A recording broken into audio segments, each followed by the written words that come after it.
Anilkumar sir നമസ്കാരം. നമസ്തേ. നമസ്തേ. 11 വർഷത്തെ ഒരു അകൽച്ച അത് മറന്നുകൊണ്ടാണ്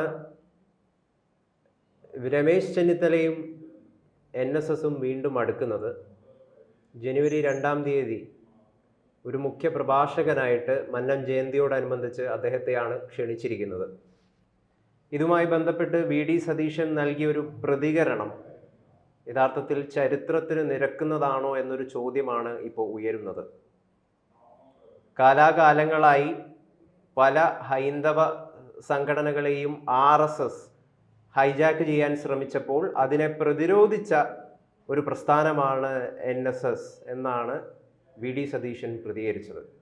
യഥാർത്ഥത്തിൽ മന്നത്ത് പത്മനാഭനും RSSും തമ്മിലുള്ള ഒരു ബന്ധത്തെക്കുറിച്ച് VD സതീശന് അറിവില്ലാത്തത് കൊണ്ടാണോ? എന്താണ് സാറിന് ഇതിൽ പറയാനുള്ളത്? താങ്കൾ സൂചിപ്പിച്ചതുപോലെ തന്നെ രമേശ് ചെന്നിത്തലയെ മുഖ്യപ്രഭാഷണത്തിനാണ് ആദ്യം ക്ഷണിച്ചിരുന്നതെങ്കിലും അറ്റോർണി ജനറലിനെയാണ് ഉദ്ഘാടനത്തിന് ക്ഷണിച്ചിരുന്നത്. അദ്ദേഹം പങ്കെടുക്കുന്നതിനുള്ള ചില അസൗകര്യം പറഞ്ഞുകൊണ്ട് ഇപ്പോൾ ഉദ്ഘാടകനായി രമേശ് ചെന്നിത്തലയെ മാറ്റിയിരിക്കുന്നതായിട്ടാണ് അറിവ്. ഈ കുറെ കാലമായിട്ട് രമേശ് ചെന്നിത്തലയും NSS നേതൃത്വവും തമ്മിലുള്ള അകൽച്ച ഉണ്ടായിരുന്നു എന്നൊക്കെ, അത് നമ്മളെ ബാധിക്കുന്ന വിഷയമല്ല, ഉണ്ടായിരുന്നുവെന്നും അതിനൊരു പരിഹാരം എന്ന രീതിയിൽ ഇപ്പോൾ അദ്ദേഹത്തിനെ വിളിച്ചതായിട്ടുമാണ് പത്രമാധ്യമങ്ങളിൽ കൂടെ നമുക്ക് മനസ്സിലാക്കാൻ സാധിക്കും. പക്ഷേ അദ്ദേഹത്തിനെ ക്ഷണിച്ചതിലൊക്കെ NSSന് പൂർണ്ണമായ സ്വാതന്ത്ര്യമുണ്ട്. അവിടെ നടക്കുന്ന ഏത് ചടങ്ങിലും ആരെ വിളിക്കണമെന്നൊക്കെ തീരുമാനിക്കാൻ അവകാശമുണ്ട്. പക്ഷെ അതിനുശേഷം നമ്മുടെ പ്രതിപക്ഷ നേതാവിന്റെ ഭാഗത്തു നിന്നുണ്ടായ ഒരു പ്രതികരണം വളരെ മോശമായിപ്പോയി. അദ്ദേഹം ചരിത്രം പഠിക്കാത്തതുകൊണ്ടാണോ, അദ്ദേഹം ചരിത്രത്തിനെ വളച്ചൊടിക്കാൻ വേണ്ടിയാണോ, അതോ അറിയില്ലെന്ന് അഭിനയിക്കുകയാണോ എന്നറിയില്ല. അദ്ദേഹം പറഞ്ഞത് എല്ലാ കാലത്തും സംഘപരിവാർ പ്രസ്ഥാനങ്ങളെ പുറത്തു നിർത്തിയിരുന്ന NSSന്റെ ഈ തീരുമാനം സ്വാഗതാർഹമാണെന്നാണ് പറഞ്ഞത്. തീർത്തും തെറ്റാണ്. അദ്ദേഹത്തിന് ചരിത്രത്തിനെ പറ്റി യാതൊരു ബോധവുമില്ല. മന്നത്ത് പത്മനാഭന്റെ ഭാരതകേസരി മന്നത്ത് പത്മനാഭന്റെ ആത്മകഥയോ അദ്ദേഹത്തിന്റെ ഡയറി കുറിപ്പുകളോ ഒരു തവണയെങ്കിലും അദ്ദേഹം ഒന്ന് വായിക്കുകയാണെന്നുണ്ടെങ്കിൽ ഇത് മാറിക്കിട്ടും. ഞാൻ ചെറിയ ചെറിയ ഉദാഹരണങ്ങൾ, 3-4 ഉദാഹരണങ്ങൾ മന്നത്തിന്റെ ഡയറി കുറിപ്പുകളിലെ ചില കാര്യങ്ങൾ മാത്രം പറയുമ്പോൾ താങ്കൾക്കും ബഹുമാനപ്പെട്ട പ്രേക്ഷകർക്കും ഒക്കെ ഇത് മനസ്സിലാക്കാൻ സാധിക്കുന്നതാണ്. ഞാൻ പറയാം, രാഷ്ട്രീയ സ്വയംസേവക സംഘത്തിന്റെ സ്ഥാപകരിലെ പ്രധാനിയായിരുന്നു ഗുരുജി ഗോൾവാൾക്കർ, ഡോക്ടർ ജി ഗുരുജി. ഗുരുജിയുടെ കാലത്ത് വളരെ അടുപ്പം NSS നേതൃത്വവുമായിട്ട്, പ്രത്യേകിച്ച് ഭാരതകേസരി മന്നത്ത് പത്മനാഭനുമായിട്ട് അദ്ദേഹത്തിന് ഉണ്ടായിരുന്നു. NSS ആസ്ഥാനത്ത് ചെല്ലാനുള്ള സ്വാതന്ത്ര്യം ഉണ്ടായിരുന്നു. മന്നത്ത് പത്മനാഭന്റെ വീട്ടിൽ ചെല്ലാനുള്ള സ്വാതന്ത്ര്യം ഉണ്ടായിരുന്നു. മന്നത്ത് പത്മനാഭൻ RSS പരിപാടികളിൽ പങ്കെടുത്ത ചരിത്രവുമുണ്ട്. 1-2 ഉദാഹരണം പറയാം. 1958 ഒക്ടോബർ മാസം 13-ാം തീയതി എറണാകുളം ദർബാർ ഹാൾ ഗ്രൗണ്ടിൽ ഒരു സാംഘിക് നടന്നു. രാഷ്ട്രീയ സ്വയംസേവക സംഘത്തിലെ സാംഘിക് എന്ന് പറഞ്ഞാൽ ദൈനംദിനമായ ശാഖയിൽ പോകുന്നവരും അനുഭാവികളും ദൈനംദിന ശാഖയിൽ പോകാൻ ഒക്കാത്തവരുടെ ഒരു കൂട്ടായ്മയാണ്, ഒന്നിച്ചു കൂടുന്നതിനാണ് സാംഘിക് എന്ന് പറയുന്നത്. വളരെ വലിയൊരു ആൾക്കൂട്ടം. ഓർക്കണം, 58-ലാണ്, എത്രയോ വർഷങ്ങൾക്ക് മുമ്പ്. അന്ന് ആ പർട്ടിക്കുലർ ഡേയിൽ 58 ഒക്ടോബർ മാസം 13-ാം തീയതി ദർബാർ ഹാളിൽ നടന്ന സാംഘിക്കില് അധ്യക്ഷത വഹിച്ചത് മന്നത്ത് പത്മനാഭനാണ്. ആ ദിവസം തന്നെ TDM ഹാള്, എറണാകുളത്തെ TDM ഹാളിൽ നടന്ന പൗരപ്രമുഖന്മാരുടെ ഒരു യോഗവും ഉണ്ടായിരുന്നു. ഗുരുജി ഉൾപ്പെടെയുള്ളവർ പങ്കെടുത്ത പൗരപ്രമുഖന്മാരുടെ യോഗത്തിലും പങ്കെടുത്ത മാന്യ വ്യക്തി ഭാരതകേസരി മന്നത്ത് പത്മനാഭനായിരുന്നു. അതിനകത്തൊരു കൗതുകം കൂടി നമുക്ക് ശ്രദ്ധിക്കേണ്ടതുണ്ട്. അന്ന് ഈ മന്നത്ത് പത്മനാഭൻ തിരുവനന്തപുരത്തായിരുന്നു. അദ്ദേഹം അന്ന് കൊച്ചിയിലേക്ക് വന്നത് എങ്ങനെയാണെന്നറിയാവോ? വിമാനത്തിലാണ് വന്നത്. 58-ല് തിരുവനന്തപുരത്ത് ഈ പരിപാടിയിൽ പങ്കെടുക്കേണ്ട ആവശ്യത്തിന് വേണ്ടി അദ്ദേഹം കൊച്ചിയിലേക്ക് ഫ്ലൈറ്റിൽ വന്നു, അല്ലെ അക്കാലത്തെ വിമാന സൗകര്യം ഉപയോഗിച്ച് വന്നു എന്ന് പറയുമ്പോൾ തന്നെ എത്രമാത്രം സീരിയസ് ആയിട്ട് അദ്ദേഹം രാഷ്ട്രീയ സ്വയംസേവക സംഘത്തിനെ കണ്ടിരുന്നു എന്നുള്ളതിന് തെളിവാണ്.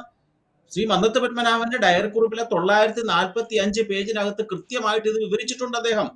അതേപോലെ തന്നെ അദ്ദേഹത്തിന്റെ ഡയറി കുറിപ്പിലെ 925 എന്ന് പറയുന്ന പേജിനകത്ത് 1952 നവംബർ 14-ാം തീയതി രാത്രി 8 മണിക്ക്, അന്ന് ഹിന്ദു മഹാമണ്ഡലമുണ്ട്, ശങ്കറിന്റെയും മന്നത്തിന്റെയും നേതൃത്വത്തിലുള്ള ഹിന്ദു മഹാമണ്ഡലത്തിന്റെ ഓഫീസ് പ്രവർത്തിക്കുന്ന കൊല്ലത്താണ്. ആ കൊല്ലത്തെ ഓഫീസിൽ മന്നം ചെന്നു. അദ്ദേഹത്തിന്റെ ഡയറി കുറിപ്പിൽ അദ്ദേഹം എഴുതിയിരിക്കുന്ന RSSന്റെ പ്രസിഡന്റ് ഗോൾവാൾക്കർ എന്നാണ്. പ്രസിഡന്റ് സ്ഥാനമില്ലെന്ന് നമുക്കറിയാം. RSS പ്രസിഡന്റ് ഗോൾവാൾക്കറെ സ്വീകരിച്ചു. അദ്ദേഹത്തിനോടൊപ്പം ഞങ്ങൾ അന്ന് അവിടെ താമസിച്ചു, കൊല്ലത്തെ ഹിന്ദു മഹാമണ്ഡലത്തിന്റെ ഓഫീസിൽ. അത് തന്നെ ചരിത്രപരമായ തെളിവുകളല്ലേ, മന്നം തന്നെ രേഖപ്പെടുത്തിയിട്ടുള്ളതാണ്. വീണ്ടും നിരവധിയായ ഉദാഹരണങ്ങൾ നമുക്ക് കാണാൻ സാധിക്കും. നമുക്കറിയാം, കന്യാകുമാരിയിൽ കുരിശു പൊങ്ങി. ആ കുരിശു പൊങ്ങിയതിനെ, ആ കുരിശിനെതിരായിട്ട് ഹൈന്ദവ മുന്നേറ്റം ഉണ്ടായ ഒരു കാലഘട്ടം ഉണ്ട് 1960-കളിൽ.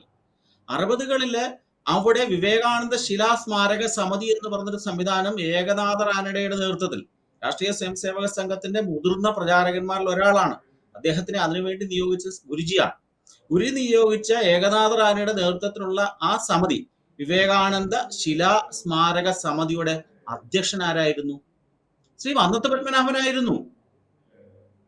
അതുമായി ബന്ധപ്പെട്ട് 1963 ഫെബ്രുവരി മാസം 3 ചെന്നൈയിലെ മറീന ബീച്ചിലെ വളരെ വലിയൊരു യോഗം RSS നേതൃത്വത്തിൽ നടന്നു. അതിനകത്ത് അധ്യക്ഷത വഹിച്ചതാരായിരുന്നു? മലയാളത്തിൽ പ്രസംഗിച്ചതാരായിരുന്നു? അത് ശ്രീ മന്നത്ത് പത്മനാഭനായിരുന്നു. ആ യോഗത്തിൽ അദ്ദേഹത്തിനോടൊപ്പം പങ്കെടുത്ത ആരൊക്കെയാ? ഗുരുജി ഉണ്ടായിരുന്നു, ചിന്മയാനന്ദ സ്വാമി ഉണ്ടായിരുന്നു, തുടങ്ങിയ പ്രഗത്ഭന്മാരുടെ നേതൃത്വത്തിൽ ആ മറീന ബീച്ചിൽ നടന്ന യോഗത്തിൽ അധ്യക്ഷത വഹിച്ച് മലയാളത്തിൽ പ്രസംഗിച്ചത് ഈ ഭാരതകേസരി മന്നത്ത് പത്മനാഭനാണ്. അപ്പോൾ ഏത് കാലത്താണ് രാഷ്ട്രീയ സ്വയംസേവക സംഘവും NSSുമായിട്ട് അകൽച്ചയിലുണ്ടായിരുന്നത്? എന്നായിരുന്നു NSS RSSനെ പടിക്ക് പുറത്തു നിർത്തിയത്? ഇതൊന്നും അറിയാത്ത ചരിത്രമാണ്. ഇതൊക്കെ അദ്ദേഹത്തിന്റെ ആത്മകഥയിൽ വളരെ കൃത്യമായി രേഖപ്പെടുത്തിയിട്ടുണ്ട്. ഗുരുജി ഗോൾവാൾക്കറുടെ ജീവചരിത്രം R ഹരിയേട്ടൻ എഴുതിയിട്ടുണ്ട് മലയാളത്തിൽ. അതിനകത്ത് ഒരു കാര്യം കൂടെ ഉണ്ട്. ഈ മന്നത്ത് പത്മനാഭന്റെ അവസാന കാലഘട്ടത്തിൽ അദ്ദേഹം രോഗബാധിതനായി കിടക്കുന്ന സമയത്ത് ശ്രീ ഗുരുജി അദ്ദേഹത്തിന്റെ വീട്ടിൽ പോയി, മന്നത്ത് ആചാര്യനെ കാണാൻ വേണ്ടി പോയി. ഈ ഗുരുജി ഗോൾവൽക്കറുടെ ജീവചരിത്രത്തിലെ 440 എന്ന് പറഞ്ഞ പേജിനകത്ത് കൃത്യമായി പറഞ്ഞിട്ടുണ്ട്. പൂർണ്ണകാമൻ എന്നാണ് ശ്രീ ഗുരുജി ആ മന്നത്തിനെ വിശേഷിപ്പിച്ചത്. പൂർണ്ണകാമൻ, ആ ഒരു വളരെ വലിയ വിശേഷ പദമാണ് കൊടുത്തത്. ഇങ്ങനെ നിരവധി ഉദാഹരണങ്ങൾ. അതൊക്കെ പോട്ടെ, മന്നത്തിന്റെ കാലഘട്ടത്തിന് ശേഷം നമ്മൾ തിരിച്ചൊന്ന് ഇങ്ങോട്ട് വരിക.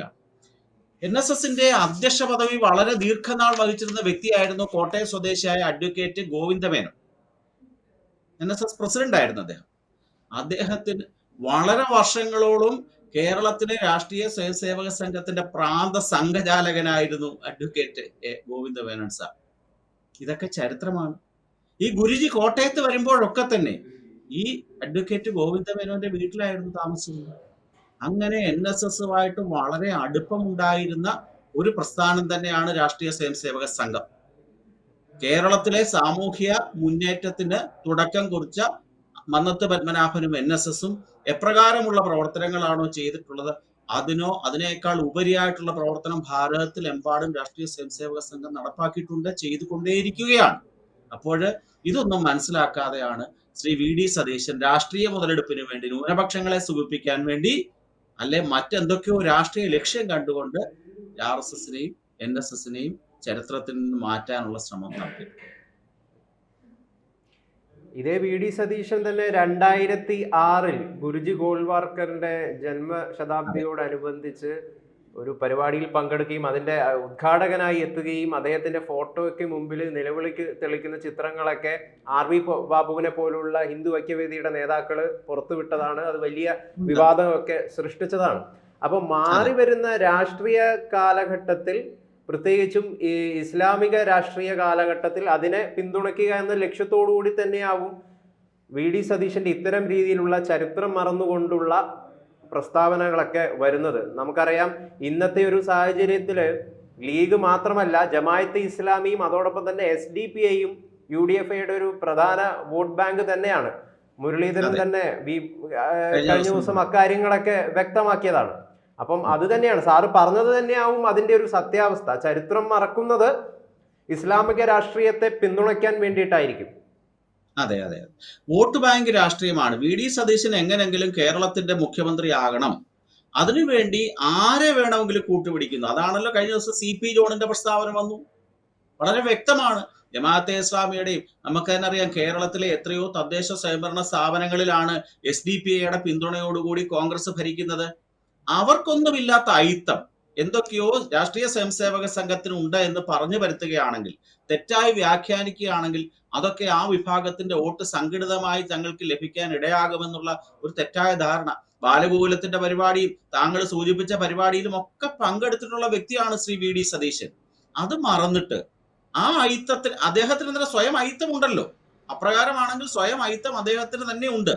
ആ അയിത്തത്തിനെ മറന്നുകൊണ്ട് ഈ NSS പോലുള്ള മഹത്തരമായ ഈ പ്രസ്ഥാനത്തിനെയും രാഷ്ട്രീയ സ്വയംസേവക സംഘം പോലുള്ള ലോകത്തിലെ തന്നെ ഏറ്റവും വലിയ സന്നദ്ധ സംഘടനയും തമ്മിൽ അകറ്റാനോ അല്ലെങ്കിൽ ഇപ്പോൾ കേൾക്കുന്നവർക്ക് എന്തൊക്കെയോ സുഖം കിട്ടാനും വേണ്ടിയുമാണ് അദ്ദേഹം ചരിത്രത്തിനെ വളച്ചൊടിക്കുന്നത്. എനിക്ക് അദ്ദേഹത്തിനോട് പറയാനുള്ള ഒരു കാര്യം, മന്നത്ത് പത്മനാഭന്റെ ഡയറി കുറിപ്പുകൾ ഒന്ന് വായിക്കണം. അദ്ദേഹം പേജ് നമ്പർ 900 തൊട്ട് ഏതാണ്ട് 975 വരെയുള്ള പേജുകൾക്കകത്ത് നിരവധി സന്ദർഭങ്ങളിൽ മന്നത്താചാര്യനും രാഷ്ട്രീയ സ്വയംസേവക സംഘവും തമ്മിലുള്ള ബന്ധം വളരെ സ്പഷ്ടവും കൃത്യവുമായി ഡയറി കുറിപ്പാണ്. ഒരു ചരിത്രകാരൻ എഴുതിയ വളച്ചൊടിച്ച വസ്തുതയല്ല. സ്വന്തം മനസാക്ഷിക്കനുസരിച്ച് മന്നത്താചാര്യൻ എഴുതിയിട്ടുള്ള രേഖകളുടെ ഡിജിറ്റലായിട്ടുള്ള തെളിവുകൾ നമ്മുടെ മുമ്പിലുണ്ട്. അത് അദ്ദേഹം ഒന്ന് വായിക്കുകയാണെങ്കിൽ ഇക്കാര്യത്തിൽ അദ്ദേഹത്തിന്റെ അഭിപ്രായം എന്തു പറയും? ഇതാണ് അവസ്ഥ. കേരള രാഷ്ട്രീയം ന്യൂനപക്ഷ കേന്ദ്രീകൃതമായി മാറുന്നതിന്റെ സൂചനകളാണ് ഇതെല്ലാം തന്നെ. സർ, പക്ഷെ ഇവിടെ ഒരു സംശയം എന്താണെന്ന് വെച്ച് കഴിഞ്ഞാൽ, എന്തുകൊണ്ടാണ് NSS സുരേഷ് ഗോപിയെ പോലുള്ള അല്ലെങ്കിൽ ജോർജ് കുര്യനെ പോലുള്ള നേതാക്കന്മാരെ, കേന്ദ്രമന്ത്രിമാരെയൊക്കെ ഈ ജനുവരി 2-ാം തീയതി നടക്കുന്ന ഈ മന്നം ജയന്തിയുമായി ബന്ധപ്പെട്ട് വിളിക്കാതിരുന്നത് എന്നൊരു ചർച്ച ഇപ്പം വളരെ വലിയ രീതിയിൽ സജീവമായിട്ട് ഉയരുന്നുണ്ട്. ഇവിടെ രമേശ് ചെന്നിത്തലയ്ക്കാണ് പ്രധാനപ്പെട്ടുള്ളൊരു കോൺഗ്രസിൽ നിന്ന് ക്ഷണൊക്കെ കിട്ടിയിട്ടുള്ളത്. അപ്പം RSSുമായിട്ടോ അല്ലെങ്കിൽ BJP ആയിട്ടോ എന്തെങ്കിലും രീതിയിൽ അകൽച്ചയാണോ ഇത് സൂചിപ്പിക്കുന്നത്? അല്ല, NSS എന്ന് പറഞ്ഞൊരു സ്വതന്ത്രമായിട്ടുള്ള ഒരു സംഘടനയാണ്. ആ സംഘടനയുടെ ഡയറക്ടർ ബോർഡോ അല്ലെങ്കിൽ അവരുടെ ഏറ്റവും വലിയ ഘടകമോ ഒക്കെ ആലോചിച്ച് ആരെയാണ് ക്ഷണിക്കേണ്ടത് എന്നുള്ള കാര്യം അവരുടെ തീരുമാനമാണ്. ശ്രീ സുരേഷ് ഗോപിയോ ജോർജ് കുര്യനെയോ അല്ലെങ്കിൽ നമ്മുടെ പ്രധാനമന്ത്രി നരേന്ദ്രമോദിയോ ഒക്കെ വിളിക്കണോ വിളിക്കണ്ട എന്നൊക്കെയുള്ള തീരുമാനങ്ങൾ എടുക്കാനുള്ള സ്വാതന്ത്ര്യം ആ പ്രസ്ഥാനത്തിന് തന്നെയാണുള്ളത്. അതിനകത്തുള്ള തെറ്റുകളൊന്നും ഞങ്ങൾ കാണുന്നില്ല. അതൊക്കെ അവരുടെ ശരികളാണ്.